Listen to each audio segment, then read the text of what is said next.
Well Montreal podcast. I'll be your host today. My name is Hitch. I've been around in the industry for a long time, and I get to talk to people on this new podcast idea. This is the second season. I want to welcome everybody back. We've got a lot of people in line for this next season, and you guys are going to be excited about it. So let's go ahead and bust into it. Basically, let's start out with who we've got scheduled on podcast. Today, we've got a new race team and racer that I met and kind of pushed him into it. I helped selling his first car. His name is Jay Aiken, and we're going to go directly to his. That's his interview today. We'll talk about what the struggles and trials and tribulations that we have being a new racer in an already established race series and genre of racing we call Ultra 4, Dirt Ride, Unlimited Off-Road Racing. And he's going to tell you about what he's learned, what he hasn't learned, what he plans to learn, talking about his car and some new things coming up for this next season. So be in store for that one on this episode.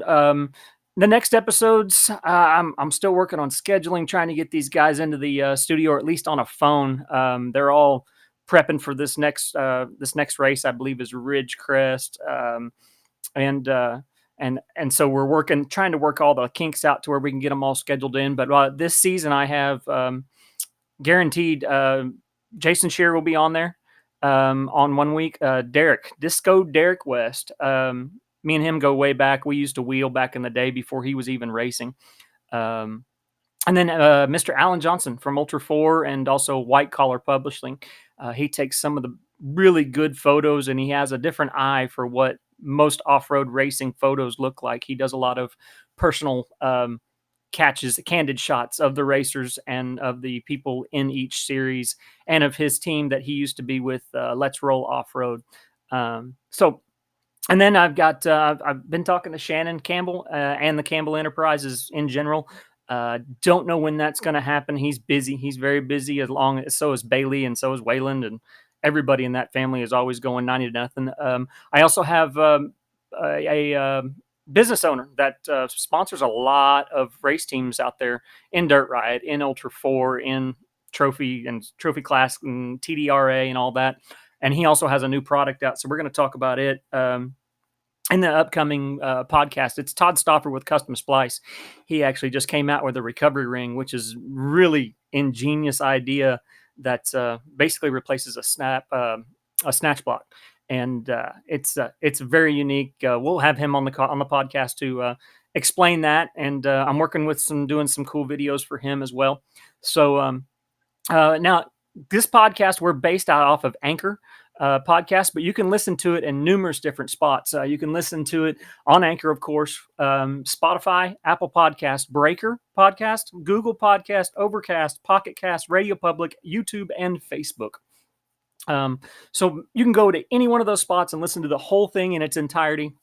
I would suggest, I do it all the time. I either do it to go to sleep. It helps me relax before I hit the rack. So I'll listen to it while I'm laying in bed, or I also do a lot of traveling. So with my job. So I also listen to them on the road.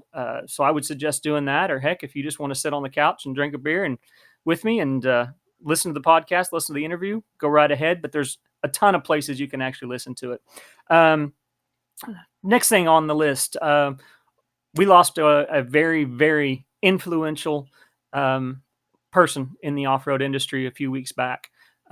She was actually a friend of mine. I met her at KOH, 2011. Hung out with her there, got to know her. Jessie Combs is who we're talking about, the fastest woman on four wheels. She passed away, sadly, a few weeks ago because of she was trying to attempt the land speed record for in Oregon, I believe it was, and something went horribly wrong, and she passed away. She left a legacy that probably no other woman will be able to do. Not only did she try out, she did get the fastest woman on four wheels, but she wanted to beat everything else in the high speed records.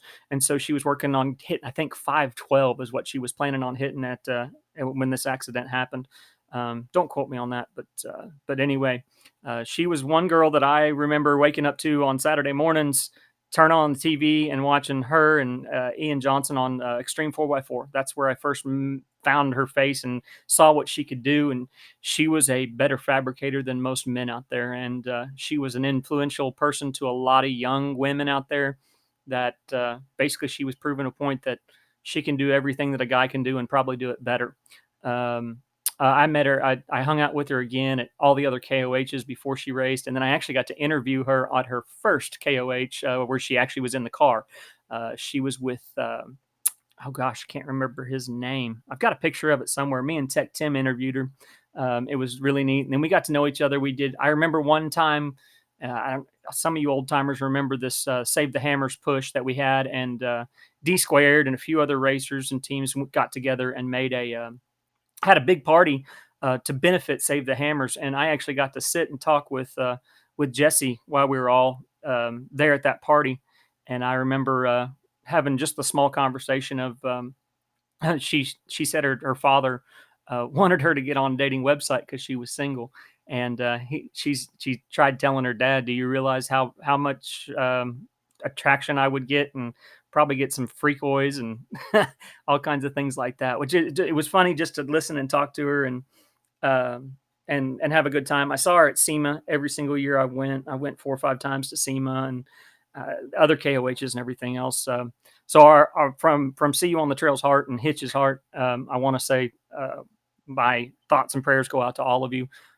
Terry, one of my good friends I've known for years, he was actually dating her and living with her, I believe, and he was there at that sad moment. And he's having a hard time going through it, but he's a strong man. He's showing everybody what he can do and how to live, push her legacy on and never let it die.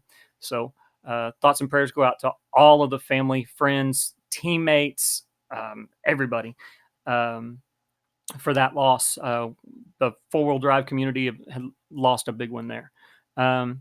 Next, I'd like to talk about. Let's go ahead and start talking about this guy that's going to be on the show with us today. His name is Jay Aiken. He's from Bixby, Oklahoma. I believe I want to say he's maybe 35, something like that. He stepped into. I met him. I met him in Arkansas a few years ago, and we've been friends ever since. Hung out at most all the races and gone to a couple off-road events. And he purchased a car 2 or 3 years ago, I guess, and he's learning the ropes of Ultra 4. And so let's just go ahead and bust right into that interview with Jay Aiken, and I'll be back with you after the interview. Guys, enjoy. All right, guys. Hey, we're here with a friend of mine, Jay Aiken. He's out of Tulsa, Bixby, Oklahoma area. What's going on, man? Oh, prepping for travels and racing. So good deal. And just hanging out. Well, let's go ahead and get started with this. First off, how long have you been in the off-road industry? And let's start from the beginning, basically, whenever you guys got into off-road and then how it's progressed since. Well, truly, my off-road career started for working in the oil field. But that's just mud and rocks and just miserable conditions. My dad had Jeeps growing up, and I got a Jeep, when I was quite a bit younger, and just have been into Jeeps and camping and backpacking and just outdoors in general. So gotcha. It's escalated. And yeah, apparently it's escalated a little bit more than what I'm assuming you expected. Just a little bit, but doesn't it always go that way? So what was your first 4-wheel drive car that you owned yourself? My first 4-wheel drive was a 1986 Ford Bronco 2. The little one. The little one, yeah. Nice. And put some bigger tires on it and just went out and thrashed on it, and just basically for camping and just general outdoor use. Nothing crazy. So, to be honest, actually my first one was an old Kaiser Jeep truck that I learned to drive on out in the oil field. Nice. That's no brakes, no seat, set on a milk crate. Very cool. Yeah, it was unstoppable. It was great. So cool. Yeah, I think we met. I'm trying to remember the first time we met, and I think that was whenever I rode with you at Rally in the Valley, or Yeah. it was up at Big Meat Run up at Grand Lake. One of those two. Yeah, it was one of those two. Because you basically ran me around and let me do video at Rally in the Valley. Yep. And I traveled with Jason McMurray, but jumped in the Jeep with you, and you took me up to the start and finish and all that kind of stuff. And you had your Jeep at that point in time was what was it? Was it a TJ? No, it was a JK. It's the same one I still got. I'm sitting in front of right now. It's an 07 JK. 07 JK, and give us some of the stats on it. It's sitting on 37s. Stock axles that have just been sleeved and gusseted. Gotcha. 538 gears. Stock transfer case, stock motor. Yeah. Just a cruiser. I mean, put a cage in it and some seats and. Right. Now the essentials. Yeah, basically the basic essentials, so you can still go trail riding and get most places. It gets me where I need to go. Right, and that was you had that, and then what stepped you into Ultra 4 and dirt right racing? What? Oh man, when obstacles start getting easier, and then you start throwing the speed game into it. That's really what changes everything. When you want to go fast. And that's really where I went to a race and started, kind of watching what these guys were doing. I was, man, this looks like a blast. And when, you get excited just watching, you want to do it yourself in person. So. Gotcha. So we started looking around for buggies just in general. I actually was looking at 4-seater buggies for my kids at one point, and then came across the old 4429 Jim's Garage buggy. Yeah, the funny thing about the history of that thing has been through a few different hands of well-known guys. It started out, what was it? Travis Watford's originally is who built it through Jim's Garage, yes. Right? And then BJ Allen bought it and basically just traded, didn't he? I don't know the details in it, but I know he sent it back to Jim and they stripped it down and redid the whole car. I mean, from what I understand, down to bare chassis. Gotcha. And then redid 2012, I believe. And when did you? I'm trying to remember because I was actually. Gosh. I was the one that kind of turned you on to the game. 2015, yeah. I believe so. Yeah, somewhere in there, and it was right at the end, or right in the middle of the end of that dirt ride season. I know that for a fact. Right. I think I watched BJ race it one season. Yeah. And they had some issues. The one issue I'll never forget is the passenger in his comms, whenever somebody would key up, and it didn't have to be. And the funny thing was, it didn't have to be the driver that keyed up. If anybody keyed up on his channel, he got shocked through the ear. Happens. It happened at Compromise. That happens, yeah. It keeps your attention, that's for sure. And we used to always do. We were keying that day. We were just sitting there keying up on him and laughing because he'd go into convulsions, which was it was David DeMoise is who that was. That he was co-driving with BJ, which I thought was hilarious. That actually just came up on my friends fan list or whatever you want to call it, the memories. It came up there where I was laughing about him. So, but so you bought it from BJ, and you went through it. And what did you change? What did you change about it that it is what it is today? Well, not a lot, suspension wise and things like that. The biggest one is the drivetrain. We've changed all that. Sorry, my daughter's coming out. No, you're good. Yeah, you're good. The drivetrain. So we ended up, I think the second season we raced it, we ended up blowing the motor up in it at Colorado Springs at Dirt Ride Nationals. And then since then, we have put a brand new motor in it, crate motor in it, and redid the transmission, transfer case, drive lines. And that's the majority of it. Just a lot of loose ends, piece by piece kind of thing. So gotcha. Now there is. I don't want to bring up bad memories, but there's a reason why you got into racing. And who was your co-driver whenever you first started driving? Oh, man, that's not a bad memory at all. Actually, all right. That's good. That's one of the reasons I still do it. Actually. So Gotcha. my father was my co-driver. We got into the buggy thing and the Jeep thing together, and he raced with me for a full season, and we had a blast. That was my rookie year that he raced with me, and if he was able to ride with me now, it would be a whole different ball game. But yeah, I enjoyed him riding with me and yelling at me to go faster and faster. Gotcha. Well, he passed. When did he actually pass away? It's been 2.5 years now, almost, I think.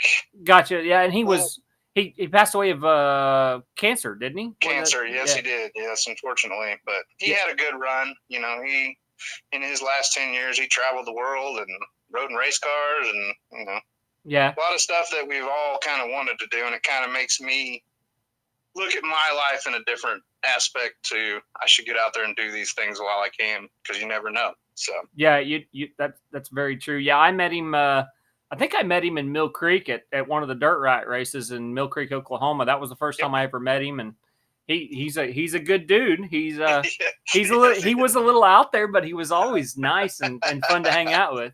See, you've got something to look forward to, because that's probably what I'll end up turning into. Well, good. Yeah. Now, so now have you raced you've raced a few dirt riots, few seasons of dirt riot, and yes, now 3.5. Well, okay, 3.5. Okay, and then now you're stepping into what Ultra 4. What Ultra 4 is, and your first impressions of racing in Ultra 4 versus watching it. To be honest, I think it's self-inflicted, kind of, in a way. I amped it up to be more of,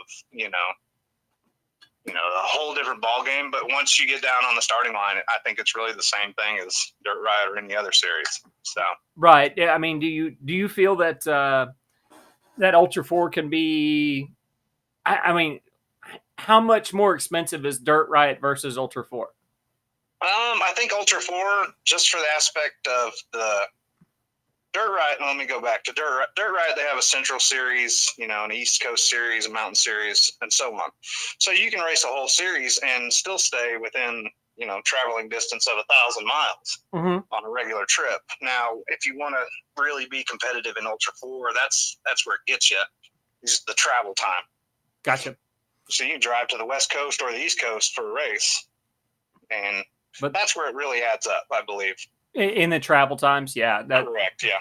Yeah, no, I've been following Ultra 4 since 2010, 2011, and if I didn't, I mean, there's a reason why everybody calls me Hitch, because I'd always hitch rides. And if I could do that, if somebody had an empty trailer, I'd throw my car on it in a heartbeat. I'm just gonna go with you. Luckily, all I need is a back seat. That's usually what I need. So that's why. You know me, I can live in a tent. I'd be the only unlimited race car driver sleeping in a tent at a race, so it doesn't bother me. So you've been able to do bare bones racing, correct, and all the way up to a toter home, Yeah. So you bought. Let's see, I've seen you show up on with just a flatbed and sleeping in the back of your truck. I did my very first race. I was solo. Yeah. No spare tires, no spare tools. I just showed up with the car and myself. And it was. I'll never forget that story. What race was that? That was at Canyons Off-Road Park, which I believe is closed now. It's just outside of Fredericksburg, Texas. Right. Yeah, and that's a wet and miserable, muddy race, but an experience of a lifetime. Yeah. So.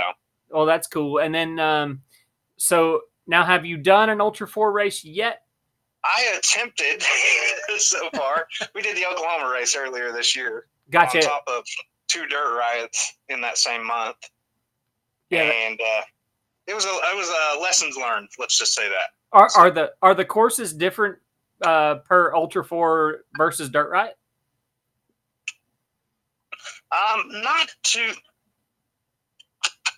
Not to an extent. They may add a little bit more of an extreme element to them. More, I don't know how to put it. I guess for the crowd element, viewing areas to put on a show, right? Get the spectators in, which is good. Spectators pay the bills. So, right. But as far as brutal, as far as difficulty, are they really any different? Depends on who's setting up the course. Gotcha. I believe the Oklahoma race was pretty extreme. Gotcha. There were some obstacles out there. I was like, whoa, we've got to drive over that or up that or through there, just for getting into the sport. Yeah. Very cool. A little bit more difficult, I would say. Okay, cool. And now my other question is something I'm kind of working towards and trying to figure out how to do it. Would you think a minor leagues of Ultra 4 would be a good idea to do? I mean, I know Dirt Right's still around, and that used to be basically the minor leagues, but they only do like 2 or 3 races in Central Series now, and Dirt Right's kind of dwindled to where it's not as big as it used to be. Yeah. Do you think that Ultra 4? I think it would be. Yeah. I mean, if it was, it's just going to be communication between the series and the different organizations. I kind of look at this stuff as I would look at it as a roller coaster, which I like to hope it is. It's just like the stock market. It has its ups and its downs, and it will come back around. Is what I'm hoping. Gotcha. But I think an amateur league, when you try to jump in with some of these guys that have been doing it for a long time and have some backing and some experience and some very high dollar cars, right? It's hard to hang with those if you're in some of those classes. So, right, exactly. And then I also spot a little bit. I think yes. Yeah, I talked to Lauren and I've talked to Jason Shearer and I've talked to Shannon Campbell, and they all say they kind of hate going to King of the Hammers and getting stuck behind somebody that's trying to do it as a bucket list, not an actual living. I can understand that. And, I would love to be there, but at the same time, my first race, I went around and talked to a lot of those guys. I informed them. I mean, I've been in Ultra 4 races as a co-driver, but not driving. And, I let them know. I said, you get up behind me, I'm going to be the first one to get out of your way because I know what's on the line for you. Right. Is a heck of a lot more than what I have on the line for this. Yeah, I mean, we're talking there may be 4 or 5 that actually racers in Ultra 4 that actually make it their living. Correct. To do it. So everybody thinks that they're all multimillionaires though. In all honesty, there's only a few. Yeah, there's a very few that actually do it for a living. I did a podcast last season with Levi, and I kind of made the comment. I was like, well, you can't do this all on your own, and you actually have a day job, don't you? And he's like, no, I don't. I remember I listened to that one. Yeah, that one made me laugh a little bit. I was like, oh, I should have shut up. But oh well, it is what it is. But I mean, as for dedication, that guy has more dedication to hard working and prep and all that stuff. Oh yeah, than I think a lot. So yeah, his family basically they live, breathe, and eat it, and that's the way they do it. And they're fun, and it's taken him. I think I want to say he's 23 now, maybe 24. But you said it. You said the word though that what it takes to do this sport is family. It takes back, and I'm not talking blood family. I'm talking family as friend family or just in general. Oh yeah, I did an interview with him in 2012 when he was getting ready to go to. He was getting ready to go to King of the Valleys, which is the one over in England, and he named off like 15 different people that just come over and help him, and it's like. Oh yeah, and they do it for free. It amazes me how that. Well, I could name 100. I mean, I've only been in this sport for 3 or 4 years right now, and I could name close to probably 500 people that I could thank for where I'm at. Able to do what I'm doing. Yeah, no, it's cool. So now we're talking about you got your car, the 4429, that you're it's prepped and ready for. What's the next race you're gonna do? Well, to change the subject, actually, she's going to be up for sale. So. Oh, okay. Well, all right. So our last dirt ride race, I ripped the front passenger tire off in the race, and down in Texas at Wolf Caves Off-Road Park, and I actually left it with a good friend of mine, Carl Lagerhans, down there, and he's rebuilding the suspension and rebuilding the front end. Once she makes it back home, she's going to go up for sale. So. Gotcha. Well, then you better find Jay Aiken, and if you want a car. It is a solid car. I mean, in my eyes, and a lot of people would attest to it. It's taking a beating and keeps on going. So now you're selling your car, but you're going to get into another one, I think, don't you? I am. Yes, I am. So Cool. I don't know if I you want to am. release that. I don't know if you want to release that, but you can. I don't care. Oh, I can. It's all right. It's probably already on the web somewhere, anyways. But no, I am stepping into the 4800 game, so Good. I'm going to try to compete in that, and I am purchasing a proven podium car, Jimmy's car. So very, very cool. That's very nice. Now, speaking of which, you were talking about a 4800 car, and you just mentioned to me that you're actually going to go co-drive for somebody. yep. And why don't you tell us about that? To be honest, that's the car I'm purchasing, the one I'm co-driving in. So okay, yeah, the 4874 David Hartman's car. Gotcha. So we're going to be racing that car out at Ridgecrest in 2 weeks. Yeah, 2 weeks. So we're gonna, and about a week, I'm heading up to Grand Junction to see him and prep the car, and we're gonna head out to Ridgecrest and race that in the Ultra 4 race out there. So cool. Now you've been watching the details on the Ridgecrest race. I have. And what are the details that are completely changing, which is weird? It is a little bit different. This is one of the first times that we're doing a multi-series race. I believe we're racing with Snore and Moore, two different off-desert style series. So we'll be running with the TT trucks, Class 1s and Class 10s, and it'll be a 248-mile race, I believe. So. Wow, is it a lap race or is it one continuous? They are 60, I want to say 61 or 62-mile laps, and then it'll be a 4-lap race. So we'll be racing with the unlimited cars and I believe the 4500 cars as well. So the 4400s are going to be on their own, but no. We'll be on the track with the 4400s. Okay, so everybody races at the same time. Correct. So yep, wow. Your TT trucks, your Class 1s, your Class 10s, and I don't know all the classes that'll be racing in the afternoon race. But are the lower, the 46, 4500s? They will have a morning race, I believe. They start at like 7 a.m. in the morning, which would be nice. That's freaking. That's going to be nuts to see how. Yes. I guess they're assuming there's passing area. Well, here's the thing. So we could be starting in front of the trophy trucks or the 4400 cars. So Hartman's car is, I believe is a pretty darn fast car. We started 11th in the 4400s down in Mexico a few months ago. So, I mean, he's able to drive that thing and hold it with some of the bigger guys, which is awesome. Yeah, now Hartman's got a pretty good record going. What's his record sitting at right now? How's he done this year? He on the West Coast, I think he's top. He's got to run for the championship. I know that, but nice. You'd have to ask him on the exact details. I know he's got quite a few trophies sitting in the garage. So in his 2 years, which is pretty impressive for just getting into the sport. Yeah, I met him right after he got into the sport. He was out at Davis, not this year, but last. And I talked to him for a while. He seemed like a really solid guy. So, and yeah, I'm pretty grateful that he's allowed me to sit in the passenger seat and yell at him the whole time. So, well, I enjoy the co-driver aspect of it because it's a whole different ball game from the other seat. So, well, that's another question I have for you. You're a driver and also a co-driver. What is the difference, and which seat do you like? I'm a driver at heart. There's no doubt about it. The passenger seat scares the hell out of me, to be honest.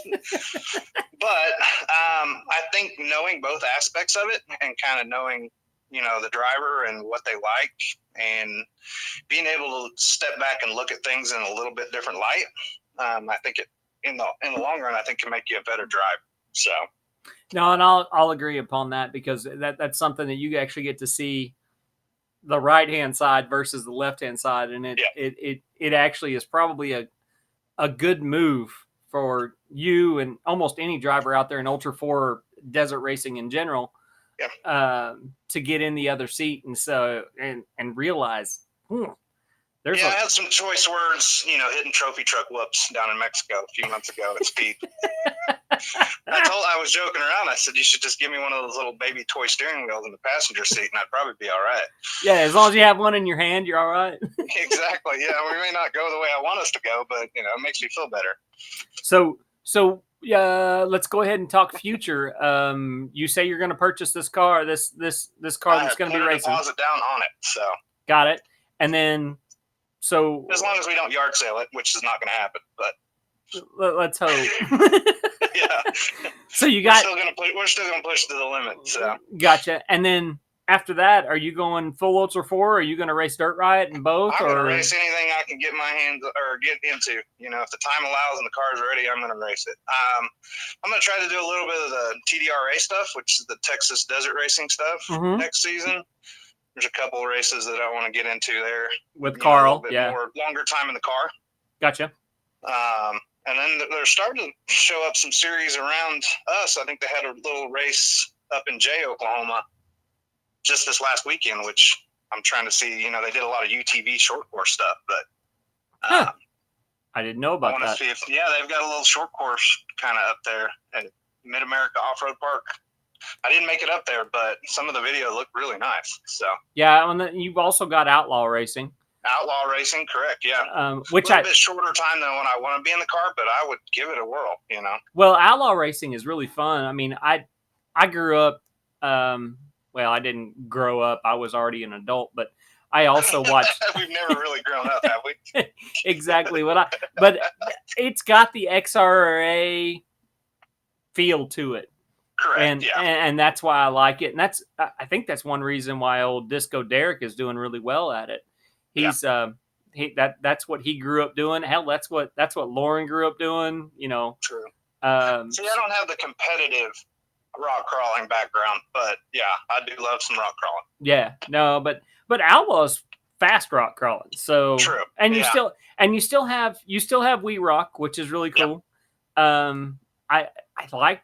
I like seeing it come back because it's really come back on the West Coast more with Jesse Haynes and all that mess over there. And was it Wagner? Wagner, yep.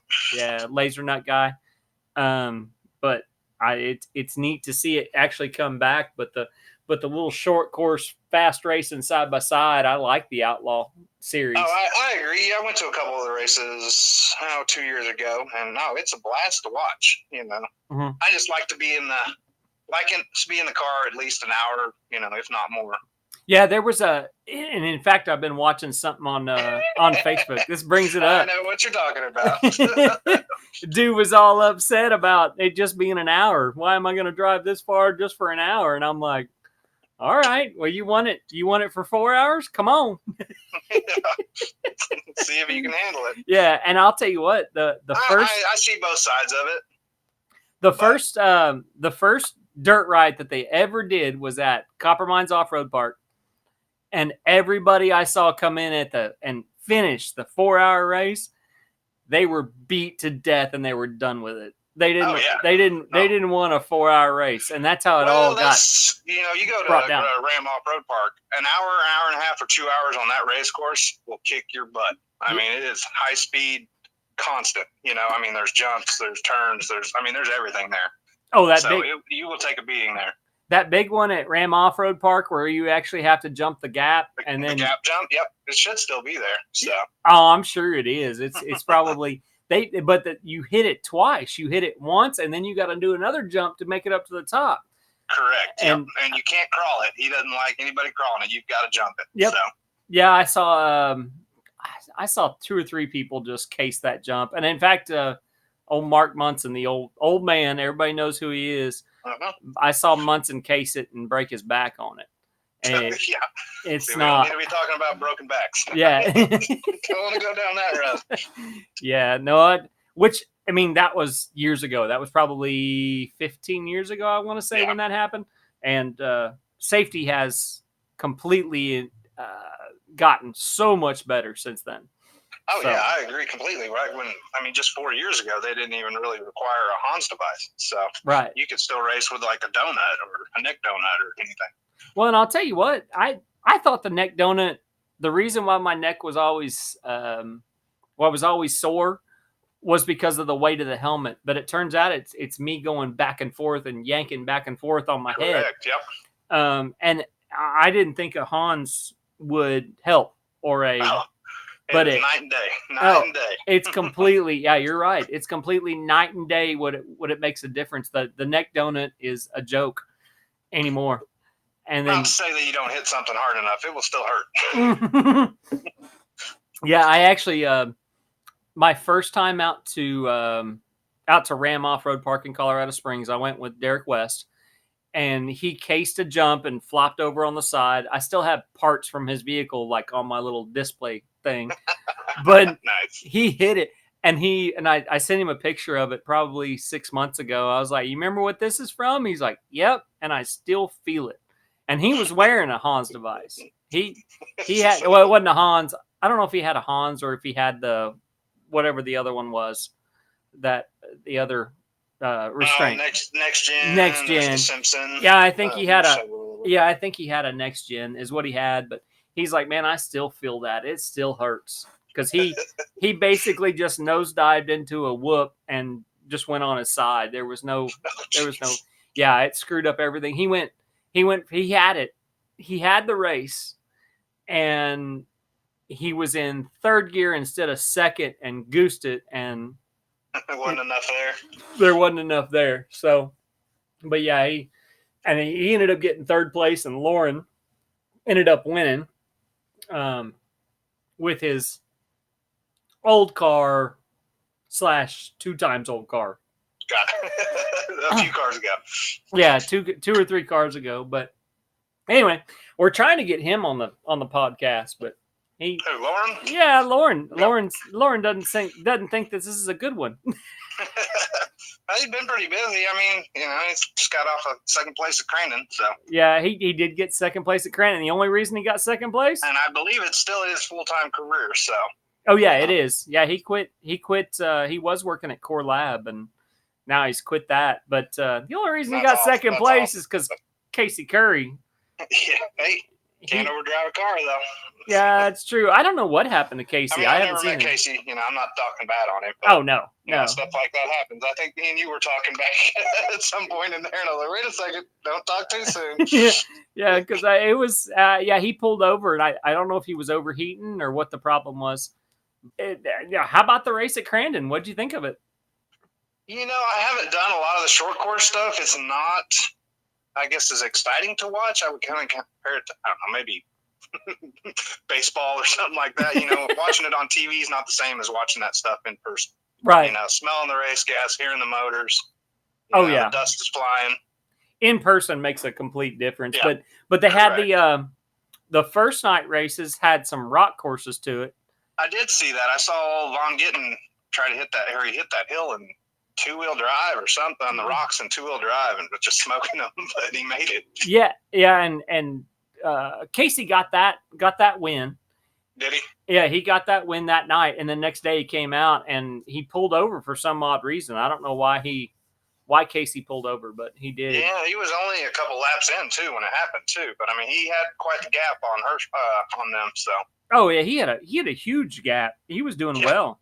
It was that Horschel, and it's kind of interesting to see. I mean, I don't know which motor everybody was running for short course, but it seems like Curry had the bigger motor in that race. It seemed like. Well, and from what the announcer said, that he usually doesn't do that, but he did put in the bigger motor. And he has won there before too, which is Oh, yeah, comes into play. I mean, a different car, but. Right, and what's really funny is a lot of people don't know this, but that's Nick Nelson's old car. Oh, really? I did not know that. Yeah, that's Nick Nelson's old IFS car, one of the first ones that Jimmy's built, and he sold it to Casey, and Casey went through it and did a whole bunch of extra stuff to it, to where you never even recognize it. But wow, did not know that. Yeah, that was his. That's Casey's new car. Me being a rookie, I wouldn't know that anyways.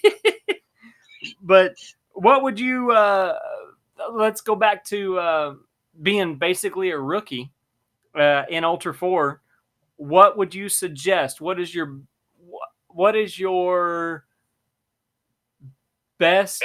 How do I want to say it? Advice to somebody that really wants to get into Ultra 4 and wants to race. What is your best advice? Well, if you haven't gone to an event, any race where there's, an endurance aspect to it or a distance aspect, just go to a race or make the commitment and go out to King of the Hammers. That would be the first one. My first year going out there and just being in the element, talking to the racers, going to the pits, watching the race. That's the biggest thing. And then do whatever you can within your budget. They have multiple classes. Try it, take a stock Jeep out there, do the safety requirements, and go out and run it. Yeah. Well, probably one of my favorite people to watch was, I forgot the guy's name, which is horrible of me, but the guy that won King of the Hammers in his Toyota pickup last year. That was amazing to watch. So. Well, you go 3-4 years back, you got Cody Addington. Yeah, true. Which he won in a Toyota, and he won in a Toyota. Then he ends up in the Red Dragon, which is. Yeah. But I think when the odds are stacked against a lot of those guys in the stock class and some of those classes, and when they, beat the odds and finish, against some of these cars that are working on $500,000 cars, and they're going through the same terrain for the most part, that's pretty darn impressive. I love watching the underdogs. So yeah, no, there was another question I had for you. Okay, and let's say, what was your first year at KOH? Let's see, 2 years ago. I've been watching it, the live feed since the live feed's been around. But 2 years ago, I just it was a bucket list item for my dad and I to go to and race in. And, so he passed, 2.5 years ago. And then that year I was like, I'm loading up. I just jumped in my truck and drove out and helped some guys pit. And it was a blast. Never forget it the rest of my life. Gotcha. Well, whenever you go into KOH and you're in the fenced in area, how are the racers? Are they too snobby for you, or are they? I haven't met one racer that, as long as they're not laying under their car, trying to get the car ready, that wouldn't take the time to talk to you, show you around. I mean, anything, everything. They'd take you in their trailer and show you how they set everything up, anything and everything. It's you're just like anybody else, to be honest. So basically, what you're saying is they don't stay on high horses. They're good people. No, they do not. No. Yeah. I mean, at the end of the day, they're all doing the same thing. If you're in it, or you're wanting to be in it, they all started somewhere just like you. So. Yeah, that's a big thing there was one dude that kind of ramped it up about that whole situation that guys were highfalutin and kind of being a butthole about stuff, but I haven't met them yet, but I probably will never want to meet them. So yeah, and honestly, I think I've been a part of the industry since, let's say, 2011, 2012, and I've met maybe one or two that kind of end up being buttholes, but they change their attitude once they realize they don't do that. It's not one of those. It's a really cool industry to be a part of. So, but it really is, especially when you're 100 miles out in the middle of nowhere, and the guy that you just ticked off drives right by you and doesn't stop. Yeah. Don't burn your bridges is what I like to say. Oh yeah, that makes a huge difference. Do not burn bridges. You never know when you might need somebody, or they might need you. So cool. Yeah. So you got this new car coming? And I do, later this year, and we're trying to work out some details. I gotta come up with a little bit of cash flow, and then we're gonna try to figure out how we're gonna make it out to Hammers and run. So you're gonna be really hoping we can make it out there. So your plan is to enter up at Hammers, and that'll be your second official race for Ultra 4, right? Correct. Yep. No, I just want to finish. That should be, as everybody says, that should be your goal. And, I'm going to hold that to heart. And cool. Yeah. See what I can do. Well, I hope the best for you. And hell, I may even end up in the passenger seat with you, not in the race car, but in the trip out there. You got to go for a ride at some point. Come on. Yeah. And to tell you the truth, the only time I've ever been on a ride at Hammers was 2011 with Derek's co-driver, and he took me out, and we were supposed to be gone like 15 minutes. Yeah. And we were gone for like 4 hours. Yeah. Always go prepared, man. You might as well take lunch anytime you go out in the car. we ran out there, and he ran it probably at 40 or 50 mile an hour for me. And I was like, okay, I'm done with that. Let's just go trail riding. And that's slow now. Yeah. And we trail rode for about 3 hours, came back, and everybody there were people on the radio to us. Are you okay? Are you not rolled over? And we're like, we're good. We're just screwing around. So that's awesome. But well, man, I appreciate you talking about it and figuring out. is there anything you would tell somebody that wants to get an Ultra 4, brand new, that wants to race? What would be your best advice to them? Call me. I'll throw you in the passenger seat for a while. Okay. And then you want to buy a car. So now show up to a race, come find me, or just find anybody you want to come talk to, and introduce yourself and tell them what your end just goal. To check it out. Yep. Yeah. And if they don't want to talk to you, come find me and I'll show you around. So cool. Yeah. I just love the sport in general, and I love all the people and the companies that are backing all this. Just in general, I mean every bit of it, down to fueling cars, changing tires, working, staying up late, getting up early. Every aspect of it. So it takes a drive to be able to want to race Ultra 4, especially because it really does. Because there's no money in it, guys. No, there's not. There can be, but that's for a select few. Yeah. But those select few have put in their years and put in a lot of work to get where they're at. So yeah, like we talked about earlier in this podcast, is it literally there's 4 or 5 people that can actually do this full time. You got to do it for the love of the adventure and just the challenge. Those are the two things, I think. Gotcha. Well, cool, man. Well, I appreciate you talking to me. I've got a couple more podcasts in the mix. You'll be on the what they call the second season. Okay. It's what I'm calling it. And I appreciate it. Oh, anytime, man. I always like to see somebody that has a drive to do it and just be able to do it. Period. It looks like fun. But it's a blast. You're gonna get in the car one day. Don't worry. Well, cool, man. Well, we'll holler at you later. And okay, sounds good. I appreciate it. Thanks for taking probably about 40 minutes of your time. No problem at all. And my kids are waiting at the door waiting. So we can get back in there. Oh, cool. Thanks, Jay Aiken. I appreciate it. We'll holler at you later. Thanks, Edge, man. I'll talk to you later. All right, bye. All right, we're back with just Hitch in the office, in the See You on the Trail office. Thank you, Jay, for taking your time out of your day to do this interview. I know that's hard with prep and everything you got going on with the next race. I think it's happening next week if this releases at the right time. And congratulations on your new purchase. You said you've already put a down payment on it, so very cool. But go check him out. You can find him on Facebook under Sinister J Racing. And he told me the story. I helped him do the logo on it. And he told me why. It's because he's left-handed. And back in the old days, if you were left-handed, you were considered sinister or the devil. And so we kind of took that and ran with it. And that's how he ended up with the logo and with the name Sinister J Racing. So go check him out on Facebook. I don't think he has a Twitter or a YouTube, but he does have that. So he always does updates on Facebook with that. So it's Sinister J Racing. Other than that, watch him, cheer him on. He's really putting a hard push to do better in Ultra 4. So I hope the best for him. It's always cool to see a rookie come out and really try hard to do stuff like that. So now I'll just reiterate what we did in the beginning. Guys, this is our second season. This is the first episode of the second season. And Jay was lucky enough to be on the first. I'm going to try to put them out every 1 to 2 weeks. It kind of depends on the racer schedules and how I can get these interviews done, because we all have real jobs. Well, the majority of us all have real jobs on top of the off-road racing jobs that we love. We do it for the love of it.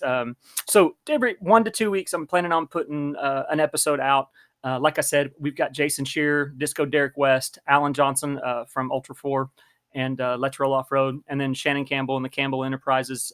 Bailey and Waylon may pop in here and there, and then also we've got Mr. Todd Stoffer with Custom Splice talking about some of his new products, and he's been in the industry as long or longer than I have, and we'll listen to some of his insight, and maybe you'll learn more about his new products coming out.